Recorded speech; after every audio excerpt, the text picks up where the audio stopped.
Nos raios da luz noturna, uma deusa desceu do céu segurando uma esfera mágica brilhante em suas mãos. Os estudantes ficaram paralisados de espanto. Ao verem aquilo, sentiram-se ao mesmo tempo animados e assustados. A deusa olhou para baixo e pairou sobre toda a superfície da terra, enquanto os garotos apavorados não conseguiam acreditar no que viam com seus próprios olhos, sem entender o que estava acontecendo ao seu redor. Então, algo completamente inacreditável aconteceu. Todos os celulares das crianças pararam de funcionar. Eles foram desligados e não mostravam nenhum sinal de vida. Os garotos não compreendiam como era possível que o chão estivesse coberto por uma densa nuvem. Isso contrariava todas as leis da física. A deusa tinha asas reais em suas costas, de onde penas caíam lentamente. Ela parecia um anjo descendo dos céus. A figura celestial tentou acalmar seus jovens amigos, explicando que o mundo paralelo de fantasia estava em perigo, pois o rei demônio havia renascido. Agora, todos estavam sob ameaça, e os garotos precisavam se unir. Ela os convocou para ajudá-la. A deusa queria desesperadamente salvar Fantasia, mas sabia que não conseguiria sozinha. Todos ali reunidos também precisariam se esforçar para restaurar a paz.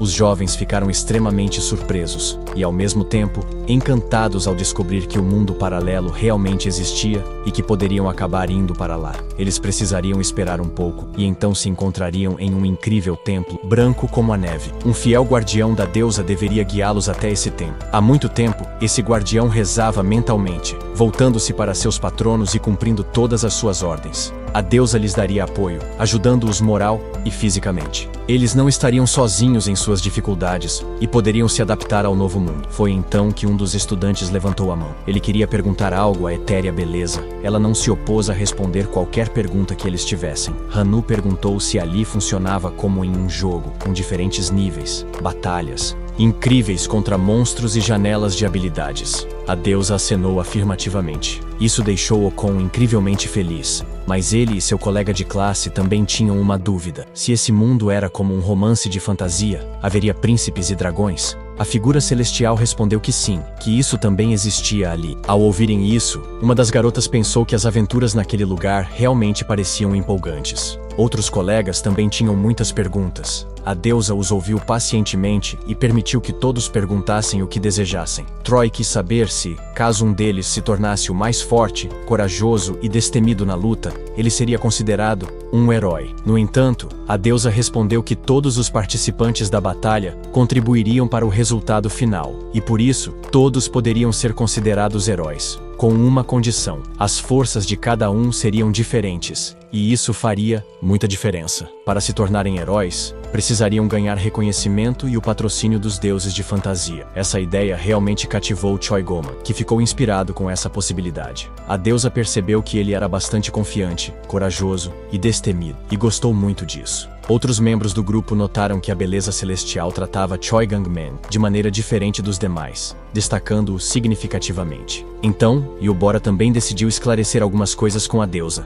Ela levantou a mão e foi autorizada a fazer sua pergunta. A jovem explicou que era a líder da turma e, portanto, responsável por seus colegas. O ser celestial sorriu e disse que estava ouvindo atentamente o que Yubora queria saber. A líder resumiu os acontecimentos, afirmando que já havia entendido que fantasia estava em perigo e que a deusa realmente precisava da ajuda dos jovens. No entanto, havia questões não resolvidas. Ela estava preocupada com o fato de que seus colegas não podiam ligar para casa para avisar seus familiares e professores que estavam bem. A deusa não soube responder a essa questão. Infelizmente, na realidade, não havia como entrar em contato com os parentes a partir de outra dimensão. Yubora então quis saber em mais detalhes quando eles poderiam voltar para casa. Por alguns segundos, a deusa permaneceu em silêncio, pensando na melhor forma de contar às crianças sobre seu futuro. Então, sorrindo, explicou que se eles cumprissem todas as tarefas, os deuses que se tornariam seus patronos atenderiam a qualquer desejo deles, incluindo enviá-los de volta para casa, caso quisessem. Interrompendo-se uns aos outros, os garotos continuaram levantando as mãos e gritando que também tinham perguntas. Havia muito barulho e confusão ao redor da deusa. Gritos das crianças vinham de todas as direções. Todos queriam ser notados e ter a chance de falar. No entanto, a beleza celestial continuava ouvindo a todos com calma, permitindo que todos falassem. No fim,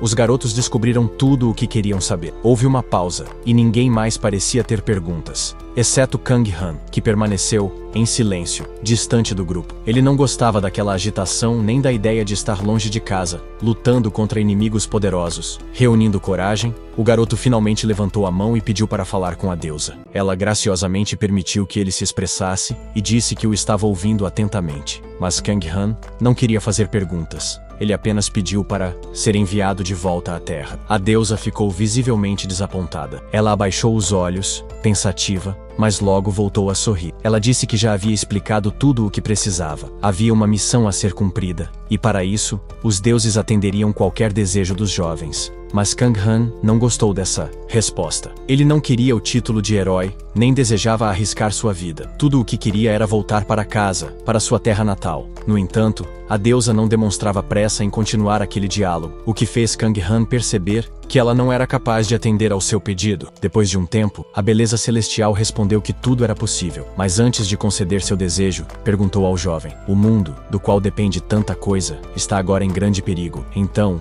por que você está disposto a abandonar tudo e não lutar por sua salvação, apenas para voltar à sua vida comum? Afinal, todos realmente precisam da ajuda de vocês agora." Ela então acrescentou: "Você tem certeza de que, ao voltar para casa, sua consciência não o atormentará?" Kang Han-su hesitou. Ele disse que nunca poderia ser chamado de herói, nem mesmo em sua própria família, onde sempre causava problemas e preocupava seus parentes. Como ele poderia salvar um mundo inteiro? Nesse momento, Yubora olhou para ele, sem entender como ele podia pensar assim. A deusa também observou o jovem, confusa, sem dizer uma palavra. Após cerca de 1 minuto, ela se virou para ele e, com um olhar sério, perguntou seu nome. Então, inclinou-se, tocou seu rosto suavemente e ouviu-o dizer: "Kang Han", o nome que seus pais escolheram com tanto carinho para ele. Shan Memon então declarou que aqueles que tivessem medo e não quisessem ser corajosos deveriam se manifestar. O resto dos garotos olhou para Kang Han com desaprovação, mas reconheceram que não podiam forçar ninguém a salvar o mundo. Kang Han sentiu-se desconfortável com aqueles olhares de reprovação, mas seu desejo de voltar para casa era mais forte. Ele ficou sozinho ao lado da deusa, pronto para partir. Ela perguntou se mais alguém queria acompanhá-lo, mas não houve mais voluntários. Por fim, a beleza celestial se virou para Kang Han e declarou, majestosamente, que ele não tinha lugar entre os heróis e que deveria partir. O garoto então se dirigiu ao portal. Kang Han foi atingido por uma corrente de ar e pôde ouvir os gritos dos garotos que o seguiam. Eles queriam que o jovem mandasse lembranças aos seus parentes. Outros pedidos também podiam ser ouvidos. Finalmente, ao se virar, o rapaz disse a si mesmo que havia entendido tudo e transmitiria todas as mensagens com sarcasmo. Acrescentando que os garotos eram completamente desrespeitosos, ele começou a se dissolver nas dimensões, atravessando a escuridão e o desconhecido. Kang Han decidiu que chegaria primeiro à Terra e definitivamente encontraria todos lá. Descendo pelo céu, ele gradualmente se viu no meio de uma floresta densa, pisando no chão. Ele olhou para cima. Finalmente, sentiu o solo sob seus pés. Era uma sensação estranhamente familiar. O jovem começou a olhar ao redor, sem entender onde estava, tentando mentalmente traçar uma rota e descobrir para que lado ficava a escola. Atrás dele, ouviu um movimento. Ao se virar, Kang Han quis perguntar a essas pessoas onde ficava a saída da floresta, mas então percebeu que ao seu lado estavam criaturas completamente diferentes, nada parecidas com humanos comuns da Terra. Ele se deparou com o olhar venenoso e feroz de um lobisomem, seus sorrisos malignos simbolizando uma recepção nada amigável. Os monstros claramente não estavam de bom humor, suas intenções eram óbvias e nada boas para o rapaz.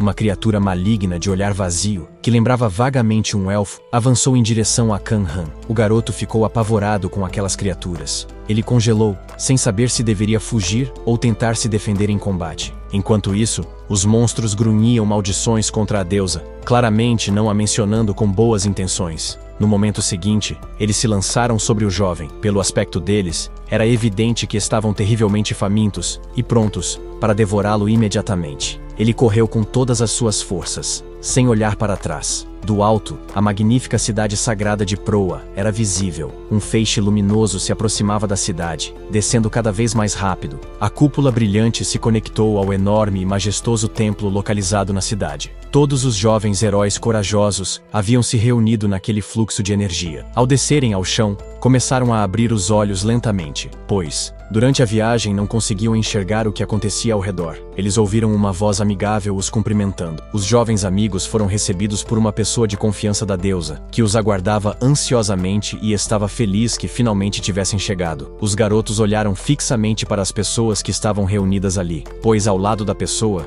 de confiança da deusa, havia várias outras criaturas estranhas. De repente, o olhar da jovem caiu sobre um rapaz que estava atrás deles. Ele era muito bonito e sorria gentilmente. Eles pensaram que ele era um príncipe. A pessoa de confiança iniciou seu discurso. Ela se apresentou dizendo que era uma serva do templo. O jovem se curvou profundamente diante dos garotos e disse seu nome: Alice, mestre da espada. Ele afirmou que era uma grande honra conhecer os heróis. Quando as garotas ouviram isso, gritaram de alegria, muito felizes por ver um príncipe de verdade. Então, duas criadas que estavam no castelo se aproximaram. A chefe dos servos do templo perguntou onde estava a princesa e por que ainda não havia aparecido. As criadas se entreolharam. De repente, a porta se abriu e uma princesa vestida inteiramente de rosa apareceu no limiar. Ela se desculpou pelo atraso, explicando que havia exagerado um pouco no dia anterior e acabou dormindo demais. Os garotos congelaram de surpresa, sem esperar uma declaração tão franca, e o ministro do templo comentou que certos detalhes poderiam ter sido omitidos. A princesa ainda tentou se justificar. Ela queria se aproximar dos garotos, mas suas pernas começaram a tropeçar. Todos que estavam ali observaram enquanto a garota caía. Aconteceu tão de repente que ninguém teve tempo de reagir. A princesa gritou alto de dor e frustração, e sentada no chão, tentou se explicar. Ela comentou que nunca havia caído antes, mas que desta vez escorregou porque a superfície era muito lisa. Os garotos olharam surpresos para a princesa. Era inesperado para eles que alguém da realeza se comportasse daquela maneira. Isso divertiu um pouco os convidados reunidos, e eles concluíram que ela era uma garota bastante simpática. Ela se apresentou como Athena, a arquimaga. A serva do templo acrescentou que a princesa e o príncipe eram figuras muito influentes naquela terra e sempre apoiariam os jovens heróis. Um fino e transparente painel apareceu diante de Hanu. Ele ficou muito feliz e imediatamente entendeu o que era aquilo e como usá-lo. Os garotos perceberam que, com essa ferramenta, poderiam acompanhar todo o seu progresso nas batalhas até o momento. Hanu começou a examinar cuidadosamente o que estava escrito na tela, mas não conseguiu entender tudo. Ele pressionou um botão com hesitação para obter mais informações sobre o herói sob sua tutela. O rapaz leu que suas principais habilidades incluíam a capacidade de traduzir automaticamente línguas desconhecidas, o que era muito útil. No entanto, ele não compreendia totalmente a frase sobre um conjunto significativo de pontos para certas conquistas. Troigman pensou que tinha concorrentes demais, pois todos tinham padrinhos idênticos. Então, ele se voltou para a santa do templo e perguntou o que precisava fazer para obter um padrinho divino. A funcionária do templo elogiou sua pergunta e explicou que bastava agradar aos deuses. No entanto, cada deus tinha pedidos diferentes, e seus desejos não eram sempre os mesmos. Os garotos começaram a notar que estavam recebendo mensagens com informações sobre o que os deuses queriam. Então, a sacerdotisa do templo observou que, embora cada deus tivesse suas próprias preferências, todos eles compartilhavam o mesmo objetivo: derrotar o rei demônio. Choi Gang-man considerou essa resposta satisfatória, mas nem todos os garotos concordaram. A sacerdotisa desejou-lhes boa sorte, lembrando-os de que os deuses estavam observando, mas que isso não duraria para sempre. De repente, um dos alunos levantou a mão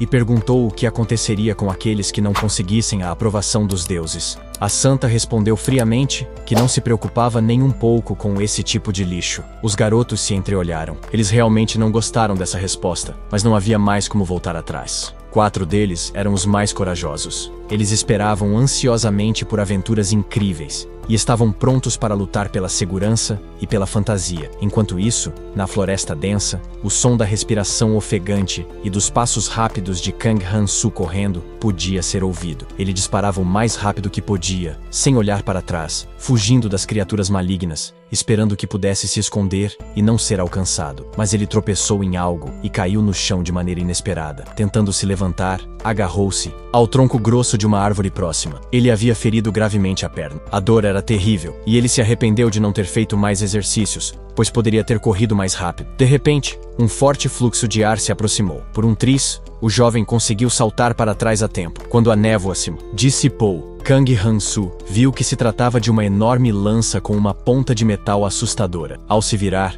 percebeu que os monstros haviam o alcançado. Eles discutiam entre si sobre quem ficaria com aquele pedaço suculento de carne humana. Agora, ele compreendia claramente que tais criaturas não podiam existir na Terra. Mas suspeitas começaram a crescer dentro dele. Finalmente, Hans percebeu que a deusa nunca teve a intenção de enviá-lo a lugar algum. Ela simplesmente o enganou. O rapaz ficou de costas para o monstro sedento de sangue e cheio de ódio, pensando freneticamente em como agir corretamente e sair daquele lugar vivo e ileso. Ele não conseguia encontrar uma solução. O medo era visível em seu olhar e seus pensamentos estavam tão confusos que não lhe davam a oportunidade de pensar em uma saída. Mas então, enquanto corria, Khan teve um insight. Se de fato a fantasia era um mundo paralelo onde milagres e transformações mágicas existiam, então ele também poderia ser salvo com a ajuda de um feitiço ou superpoderes.